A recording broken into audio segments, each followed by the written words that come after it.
નમસ્કાર પ્રણામ મારા હવત જેવા ખેડૂત મિત્રો, આપનો સાગર પટેલ. નવી પેઢી નવી બુદ્ધિનો ખેડૂત. હવે ભાઈ બહુ બધા મેસેજ એવા હોય છે કે સાગરભાઈ જીવામૃત કઈ રીતે તમે બનાવો છો? જીવામૃત તો બધા બનાવે છે, બધાને આવડે છે ભાઈ, પણ તમે કેવી રીતે બનાવો છો એ જાણવું છે. તો એ ભાઈ આજ હું નથી કહેતો, આપણા બાપુ પાસે જાણી. પપ્પા, આપણે કઈ રીતે જીવામૃત બનાવે બધાને સમજાવો ને જરાક. જીવામૃત તો 200 લીટર પાણીનું જે બેરેલ હોય એમાં 175 લીટર પાણી ભરવાનું, 25 લીટર ઉપરથી ખાલી રાખવાનું. એની અંદર 15 લીટર દેશી ગાયનું ગૌમૂત્ર નાખવાનું, 10 કિલો ગાયનું ગોબર નાખવાનું, 1.5 કિલો જેટલો ગોળ નાખવાનો. 2 કિલો નાખો તો પણ ચાલે. રાફડાની માટી અથવા તો કોઈ વડલા ઝાડ નીચેની માટી હોય, એમ રાફડાની માટીથી શું થાય?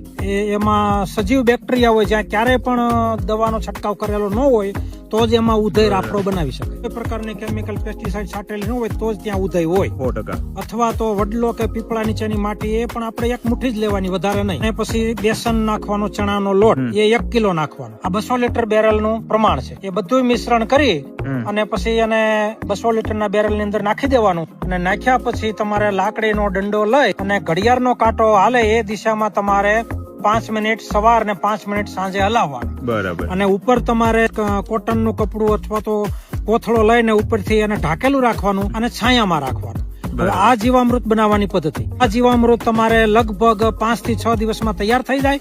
અને તૈયાર થઈ ગયા પછી તમારે 2 થી 3 દિવસમાં આને વાપરી નાખવું પડે. તમે વાપરવામાં લેટ કરો તો બેક્ટેરિયા મરી જાય, એની દુર્ગંધ આવવા મળે. અને આમાં મીઠી સુગંધ આવે. આમાં મીઠી સુગંધ આવે બની જાય. એટલે આ પ્રોસેસ બનાવવાની છે.